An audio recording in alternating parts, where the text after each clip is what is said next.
ముగ్గురిని కనాలా, మరి వారి పోషణ ఎలాగా అని ప్రశ్నిస్తున్నారు వైసీపీ నేత రాచమల్లు శివప్రసాద్ రెడ్డి.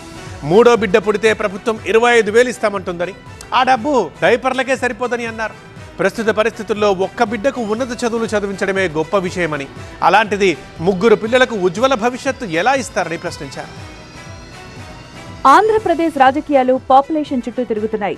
ఏపీ ముఖ్యమంత్రి బాబు భవిష్యత్తును దృష్టిలో పెట్టుకుని జనాభా పెరుగుదల గురించి అసెంబ్లీలో ప్రకటన చేసినప్పటి నుంచి ఈ చర్చ మొదలైంది. జనాభా పెరగకపోతే మనుగడకు ఇబ్బందులు తప్పవన్నారు. జనాభా తగ్గుదల నివారించడానికి ప్రభుత్వ పాలసీ తీసుకొస్తామన్నారు. రెండో బిడ్డ పుడితే 25,000 ప్రోత్సాహకం, మూడో బిడ్డ పుడితే 25,000తో పాటు 5 ఏళ్ల వరకు ప్రతి నెల 1,000 రూపాయలు ప్రభుత్వ ఆర్థిక సాయం చేస్తుందన్నారు చంద్రబాబు. ప్రతి ఒక్క కపుల్, ప్రతి ఒక్క ఆడబిడ్డ 2 కంటే ఎక్కువ పిల్లల్ని ఉత్పత్తి చేయాలి, అంటే కనాలి. చంద్రబాబు ప్రకటనపై స్పందించారు వైసీపీ నేత రాచమల్లు శివప్రసాద్ రెడ్డి. ప్రభుత్వం ఇచ్చే డబ్బు ఆసుపత్రి ఖర్చులకే సరిపోవన్నారాయన. 2 పిల్లలు వద్దంట, ముగ్గురిని కంటే 25,000 ఇచ్చాడంట, 4వ పిల్లోడు పుడితే 50,000 ఇచ్చాడంట. ఇది ఎంతమందిని కనాలో ఏమో మరి. ఏమన్నా అర్థం ఉండే మాటలేనాయి. నువ్వు 25,000 ఇచ్చావు, ఏదో తిప్పలపడి మేము 3వ వాడిని కంటాం అనుకోలే.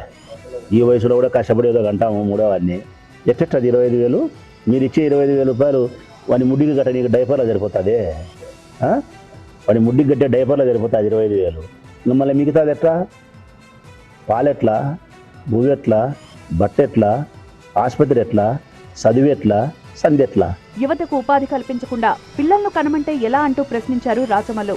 ఎక్కడైనా పిల్లోళ్ళకి 25,000 ఇచ్చాను కాదు నువ్వు చెప్పాల్సింది. పిల్లోడు పుడితే ఇప్పుడు ఉండబడిన పిల్లలకు ఉద్యోగ ఉపాధి అవకాశాలు కల్పిస్తాము. వారు ఉజ్వలమైన భవిష్యత్తుకు ప్రభుత్వం పనిచేస్తుంది. నేను ఇదిగో ఈ ప్రణాళిక తీసుకొచ్చిన ఈ పిల్లల కోసం అని చెప్పితే పెద్ద మనిషి అర్థం ఉంది. మొగుడు పిల్లలు వేరే పని పెట్టుకోకండి, ఈ పని పెట్టుకోండి.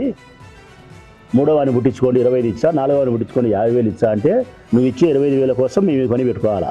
ఎంతమంది పిల్లలకు నాణ్యమైన జీవితాన్ని అందించగలరో అంతే మంది పిల్లలను కనాలని ప్రజలకు సూచించారు వైసీపీ నేత.